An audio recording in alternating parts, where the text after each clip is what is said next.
See my art before, Mom? Not really, no. Do you think it's weird? My Very. art? Very. Would you have it in your house? No. Why not? It's spooky.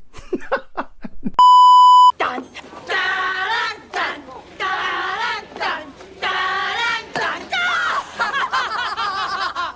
Hi, pigs. Your car? Oh no! Hello everyone, my name's Henry Haight and I'm a multidisciplinary artist, and today is going to be a weird video because I'm going to be including my mother in this, so stay tuned. My pronouns are Don't touch my hair, ho! Or my chinchilla coat. and I never look back, darling. It distracts from the now. this is my mother, Irene. Hello. I've moved to California to help my mother who is suffering from dementia, and I'm going to show her my art. So, have you seen my art before, Mom? Not really, no. Do you think it's weird? My Very. art? Very. What do you think of my sweater? I like it. You do? Okay. Got a lot of holes in it, though.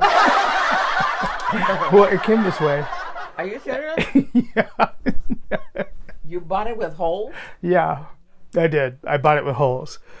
Okay, so, Mom, the whole point of this exercise is you're going to actually look at my art and tell me what you honestly think. So you're going to say the first word that comes out of your mind, okay? So say hello, everyone. Here we go. Okay. My mom has actually never been to one of my art exhibitions or seen the majority of my drawings. You saw me draw as a child a lot. A lot. Do you remember when I drew all over Rocky? Not really. I can't remember that much. Out of me and Rocky, who's the most evil? Rocky, Who's your favorite? you are. Okay. So, Mom, I'm going to show you something, and then you're going to tell me what you think. So, this is a painting I made. What do you Okay. think? It's nice. This one? What are you doing? No, it's a woman.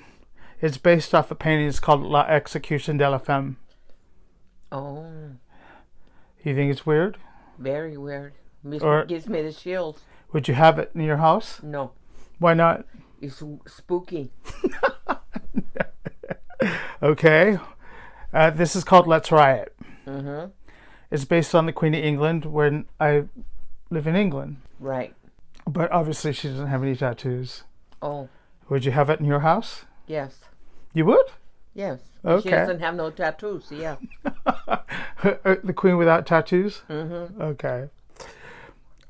This one is called Laugh Now, and it's just one of my early works. It's a monkey holding a gun.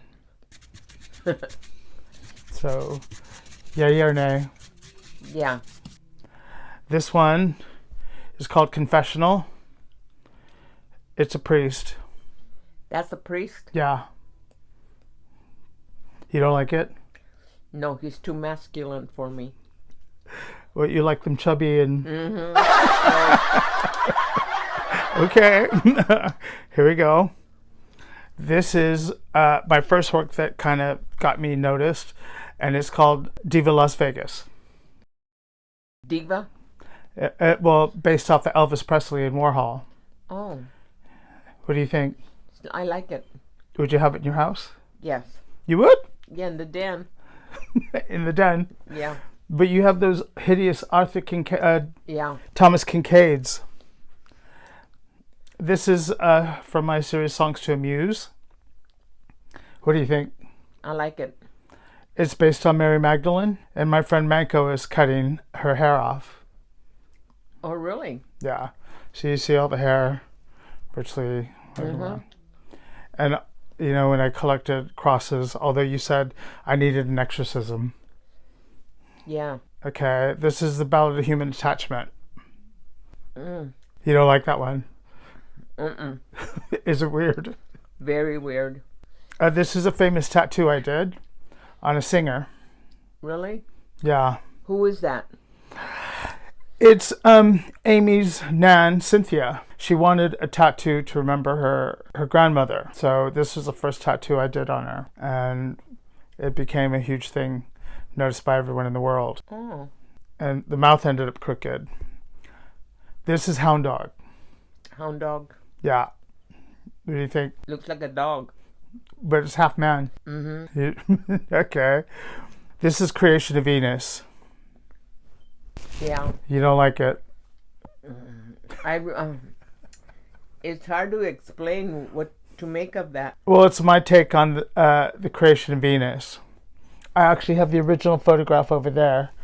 It's an Irving Claw, a photograph that I silk screened and then drew over the print. And then the back is a adult image that I blurred out so you can't see it. But because gold halos, we're going to Grandma's house. She always had saints and halos. I grew up around watching a lot of those things. And you always think it's weird that I don't believe in God. Yeah.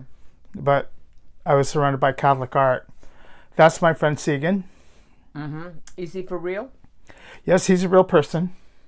This is based off a photo I did of him. Is he that old? He's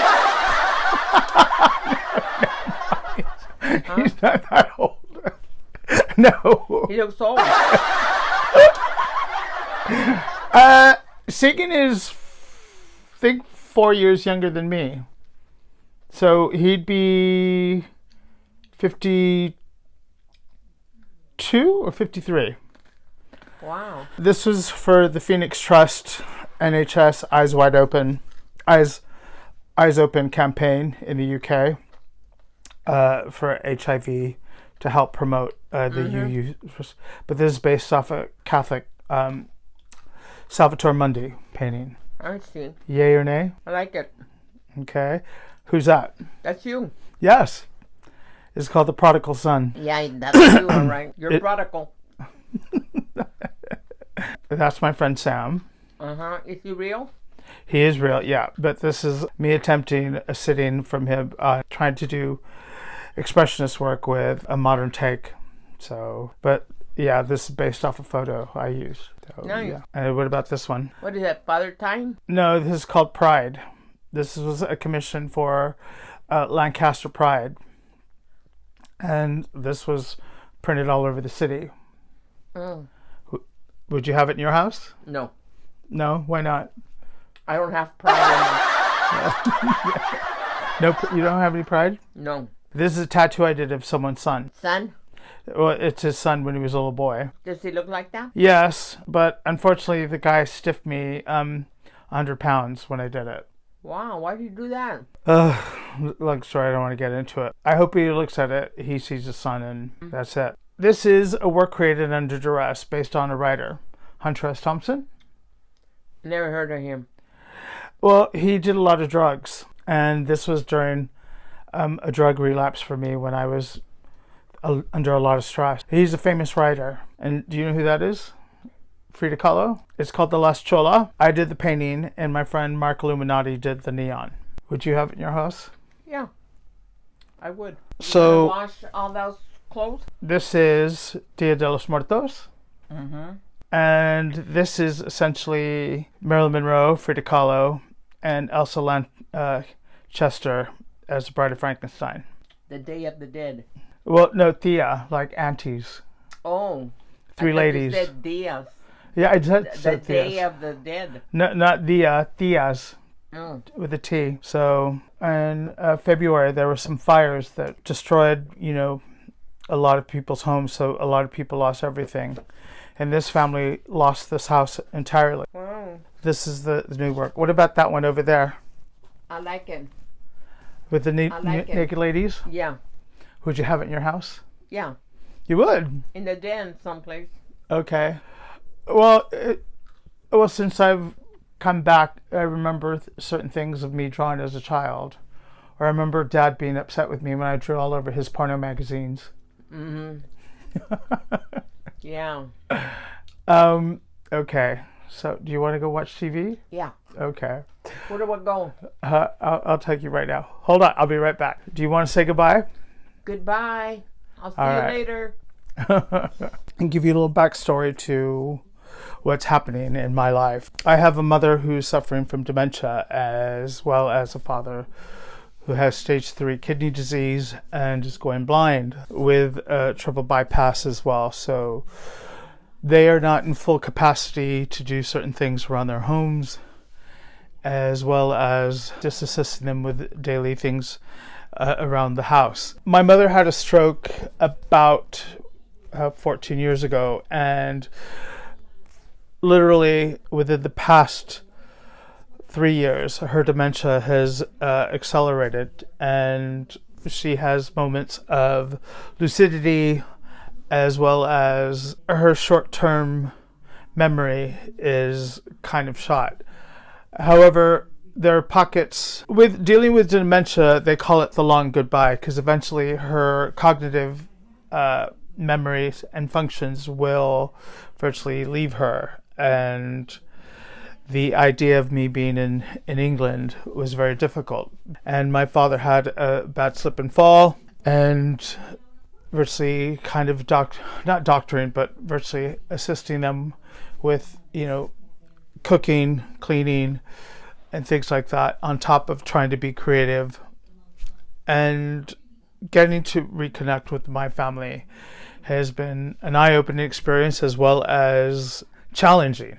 I didn't always have the best relationship with my family growing up, and although I think there were elements where my mom especially supported and encouraged my creativity, it also terrified her. I was a teenager in the 80s and started to have my adolescence in the late 70s into the early 80s during the AIDS pandemic. And I came out to my parents at 17. This is all before the internet and all that shit. So they sent me to a priest, they sent me to a Christian shrink and a conversion therapist, and it just didn't work. But that's in the past. And my parents have actually, although they've seen bits and pieces of my art, they've never actually been to an exhibition or seen my work at length. They know what I do and with the tattooing and stuff, but little by little, I left the home at 17 when I joined the army and to try to get money for art school, and living in the South and then coming back. There's always been, as everyone knows, that with families dealing with dysfunction, there is always this push-pull. And as I've gotten older, a lot of my friends are dealing with this type of thing, to where they are virtually helping and assisting their parents. And I never imagined my life to be in this situation. By no way am I complaining, but this is an issue that is very prevalent, and I've had to, through loads of therapy, I've had to work out certain things and let go, because for a while I was extremely angry. And obviously adopting the name Henry Haight was the opposite of love, yada yada yada. I do care for my parents greatly, and my mom did come to England once to visit me and my husband, and unfortunately that memory is gone, and I want to share this with you. The reason I'm making this video is that because I want this to be a memory for me as well, but there are certain people within the LGBTQI plus IA community, I call them the alphabet people, virtually ostracize or disconnect with their families. And I get, yes, we have our adopted families, our chosen families, and we still have the families that we have been handed. And some people don't have the luxury of having families. Because some people are just vile. The weird thing is, me and my brother are not very close. He doesn't speak to me. Do I wish that was different? Absolutely. However, I've done everything I could to encourage my brother, to show him support, but me and my brother are like night and day. We are completely different. Within this, I'm stepping up because my brother did look after my parents for a while, and now, okay, it's my turn. So those that state that you should try to cut out your families, I think that one, if you could let go of anger or resentment, it's important that, because it can also affect your work. And some people want to stick to the dark side of things and be like, "Argh." Forgiveness is a hard tool because you have to forgive yourself. And virtually, I was triggered or reacted out in a particular way, being a latchkey kid and very headstrong. I was raised by two very headstrong people. In a lot of ways, I have those traits. And in some ways, I looked at it as a stain that I didn't want to do. And I was trying to figure out an artistic voice within this cyclone of dysfunction within myself.